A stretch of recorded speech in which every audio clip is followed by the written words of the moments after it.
One of my viewers asked me to do a video about early Parker jackknife pens, of which these are some of the representations. So let me put this in its little holder. Let me move this out of the way for a second while I plug the thing in. A tilted drawing desk is not a wise idea for filming. Gravity. Ugh, come on, stick. That's the problem.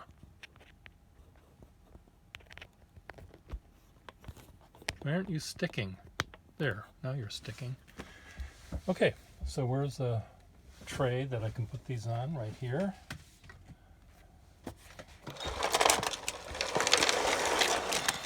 Everything is falling, falling. Where's the rest of that? Okay, let me just move this tray out of the way and get the show on the road here. Okay, the nice thing about these pens are they're a pen that I'm trying to figure out how I want to say this. A pen that a man could love. A pen that was designed by a man. No, a pen that someone who owns a tool shed in the backyard would love. Now, there are women that have tool sheds in the backyard too. There's something about the way that these things are put together that anyone that's used a screwdriver and a bolt and a nut would love. Not a screwdriver, a wrench. There's no screwing. It's bolt action. This is threaded. The clip looks like a washer. It goes into a threaded top cap. No need to rivet, no need to staple, no need to glue. Threads in there, threads here, threads back here. It's built by the Gilbert company who made the Erector set. No, there's something very satisfying about how these pens are put together. And these later, the same design was continued on in the Duofold era, and then they started getting fancy with this vacuumatic pumping system, which was silly. So, what else can I tell you about these pens? I've told you the best part about them. They had scalloped edges. They had they were smooth, they were wavy scallops like this, they were vertical chasing like this, they had gold bands on the cap, they had gold bands on the barrel, they were all metal, a whole variety of well, not a whole variety, a small selection of designs and finishes. They came in different sizes, big and fat, to short and fat, and short and skinny, and tall and skinny. And some of them, like this one, this is an early Parker pen, jackknife, Lucky Curve. This was eyedrop fill. That's the Lucky Curve. I'm sure someone can explain how the Lucky Curve works, that you can find online and have fun with it. I know I have more than these. I know I have a really big one that has initials engraved on it, which I really like because the initial was up here and on the bottom cap, someone's carved it with their jackknife, and I like that idea a lot, but I don't know where that is. Why aren't these, why are there no nibs in these pens? This one, I mean, just, this looks like it was kept in the pocket with the jackknife, the actual jackknife.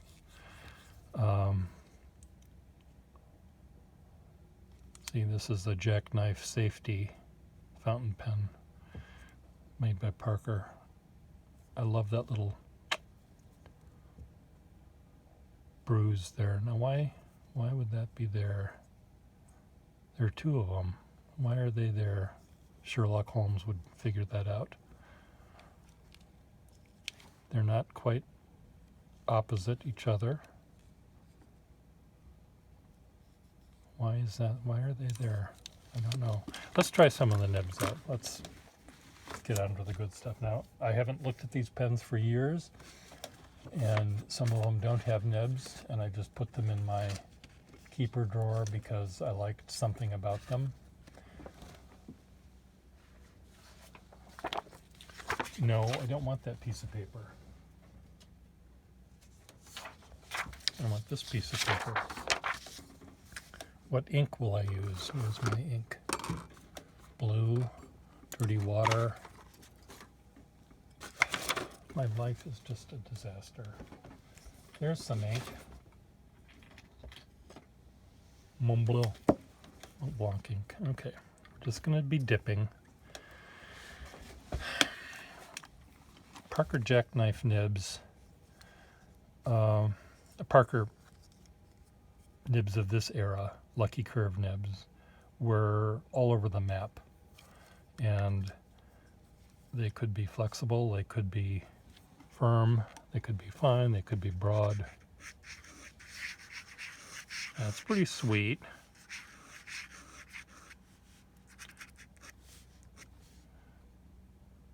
Number 4 Lucky Curve nib. We looked at that one. What about this one? Parker Lucky Curve pen.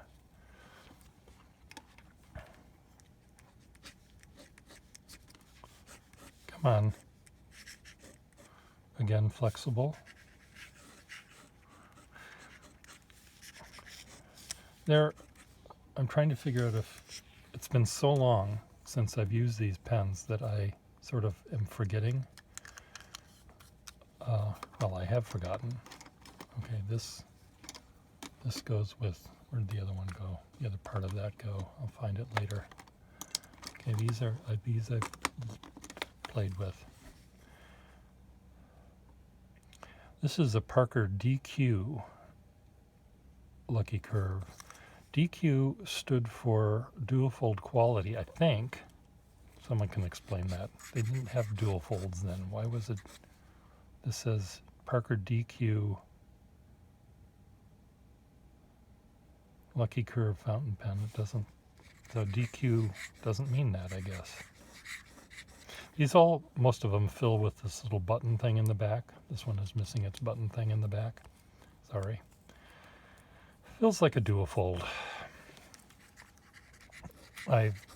In repairing pens over the years, I've had to take the mechanisms out of these things, thinking, oh, I'll put them back later, but I never did.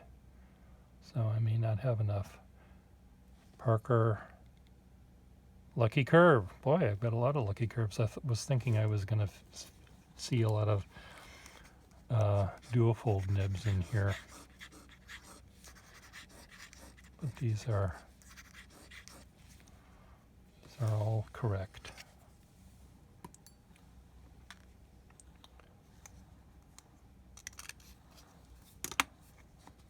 I'm not really learning anything by doing this. I'm learning that that's missing its parts. When I bought the company, I had hundreds of these things that still had the original price tags on them. And I don't think they ever were put together. They were never actually assembled. But the woman that owned the company before I bought it, she had been robbed once. And she thought, perhaps wisely, that she will take all of the pens apart. She would not have them assembled, thinking that, you know, this drawer of caps and this drawer of barrels would never be attractive to a thief. They would only take the pens that were in the case that were complete. So consequently, there were a lot of pens that had been complete and were separated. This is a nice nib, Todd Merrill. Yum, yum, yum, yum, yum. Yummy. I mean, you can see by just looking at that nib that it's going to do that. Its point is here, and about 1.5 miles back that way is the breather hole. So that's a good one. It's a keeper. What's in this one? What's under this hood? It's another flexible one, Todd Merrill. Wow. I should visit this drawer more often. Look at me. I'm a chocolate mess already. Oh dear.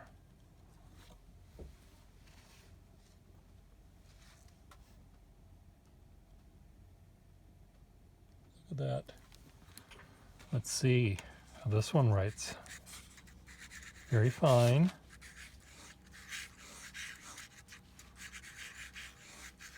Sort of similar to the other two, except this has a really fast return. This is almost like a dip pen nib from 1880. I'm not getting any cleaner, am I? Oh, that's missing a nib and a section and a feed. Ooh. Look at this. The nib is doing that. There, it's doing that. So it needs to be repaired.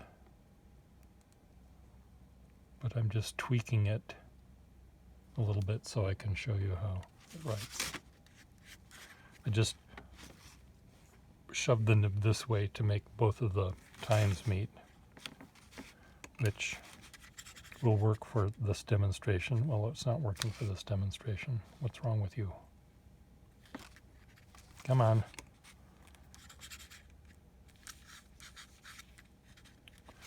Okay, let's figure out what's wrong. Is it that? Is it only that? What else is wrong with it? Looks like well, it's put together now correctly.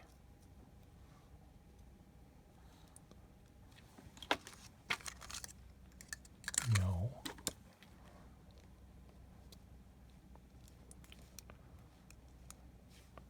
Come on.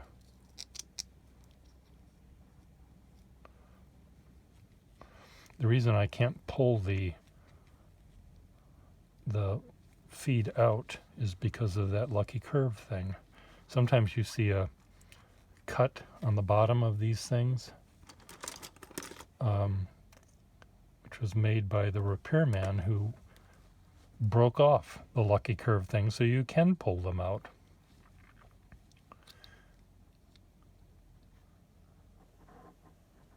I really want to try this nib out.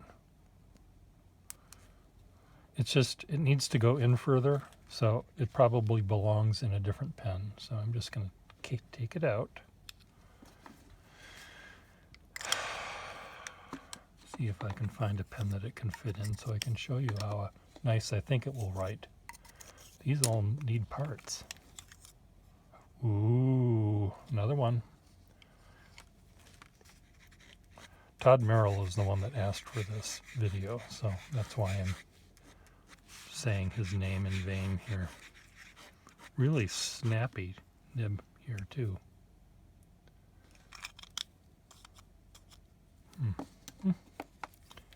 I like this one with the incised line there. Is it also broken though? Oh, that doesn't have a nib. I don't know if it was supposed to have a little bit more black showing underneath that. God damn it. What's this? Parker Lucky Curve.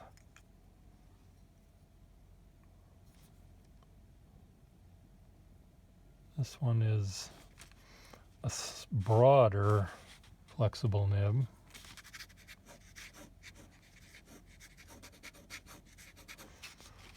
This pen means business.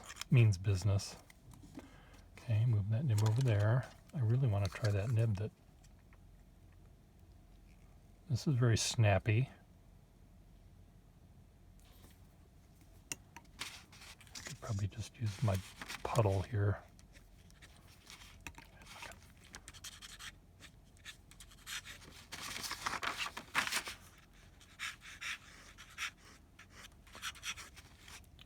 A little scratchy sounding.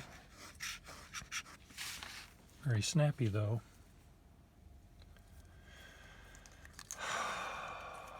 Okay. Aha! Will this fit in this pen? This is a short, stubby little pen.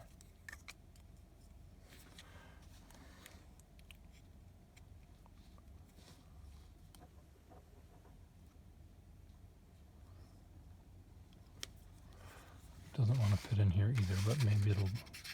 There we go. It's a nice springy nib. It's not as nice as some of the other ones, so we'll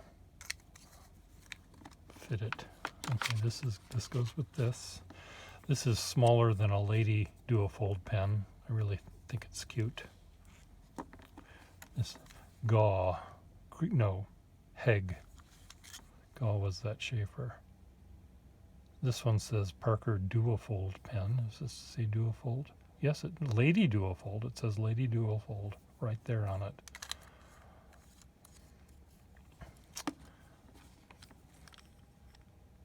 Parker Jackknife. Oop, this is missing its nib.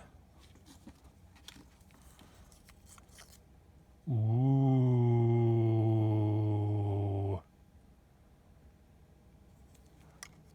What does this say on the nib? I don't think it says Parker.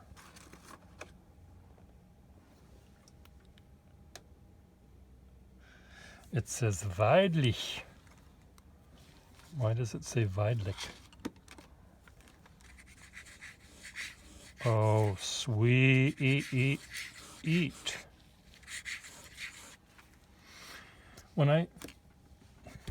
Back in the olden days, when I bought this company and had all of these great pens to play with,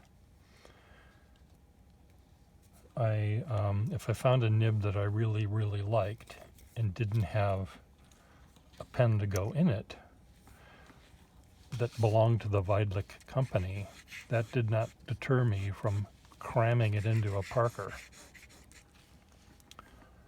And I still do that. I don't care.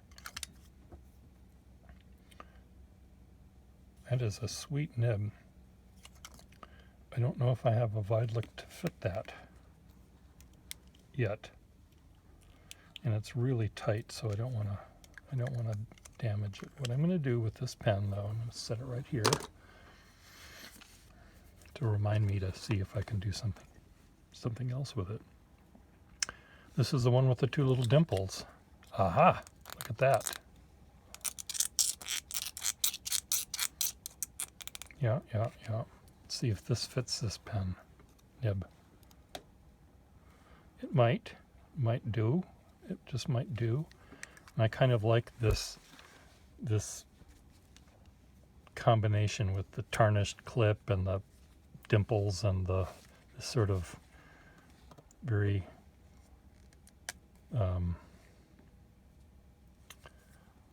masculine, bold nib. I like that. Oh, there we go. So this lucky curve is still on it, but I'm not supposed to be able to pull it out through the front. How did that happen? Write your answers below. Maybe this nib is, this feed is for a smaller pen. It's very easy. These pens are great because it's very easy to see if you haven't shoved the nib in far enough, because you can see what's going to happen when I screw the cap on, if I can even screw it on. I'm going to break the nib. This nib goes much further in, and I'm not going to put it in this pen. Some other, because it doesn't belong in this pen. So there, take that. Does it belong in this pen? I think I tried it in this one.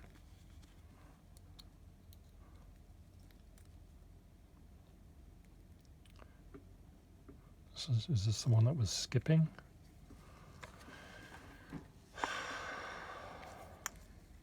Let's see if the cap is going to break. The nib will... No, see, that meets before it screws onto the cap. Now, all pens of this era had inner caps, and you can't take them out like this, like, you know, take them apart to see if they work like this as easily. You have to, well, you can't, well, you just don't take them apart. You have to use a measuring device to see how much clearance you have. Okay, we're almost done. Put this one back together again. No. What's wrong with me?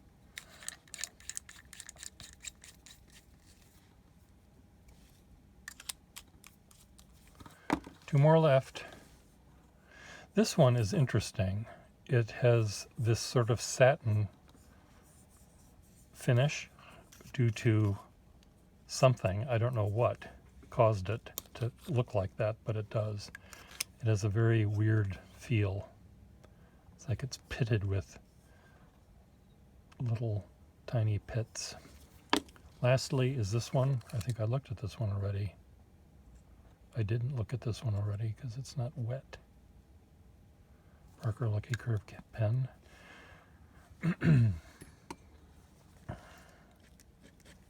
Oops, I dipped it in the water, not the ink.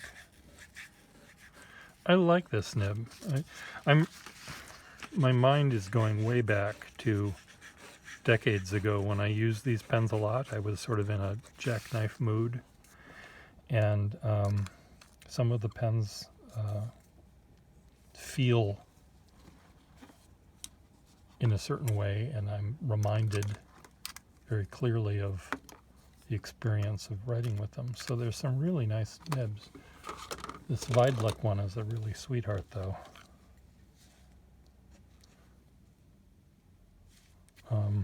But there were other sweethearts too. These down here, wherever they are, all mixed up. So, I'm going to save this, see if I can take the nib out. Maybe I can put it in a something other than that. So, thank you, Todd, for suggesting I visit my duofolds here. You also requested, God, that nib is sweet. You also requested I look at some early Watermans, and I do have a lot of early Watermans too. Eyedrop fill things, and I can You know, when this pen was invented, it seems to me that they could have just stopped making any pens after this. They hit perfection. I know some people don't want nibs that do this, but really perfect. Bye.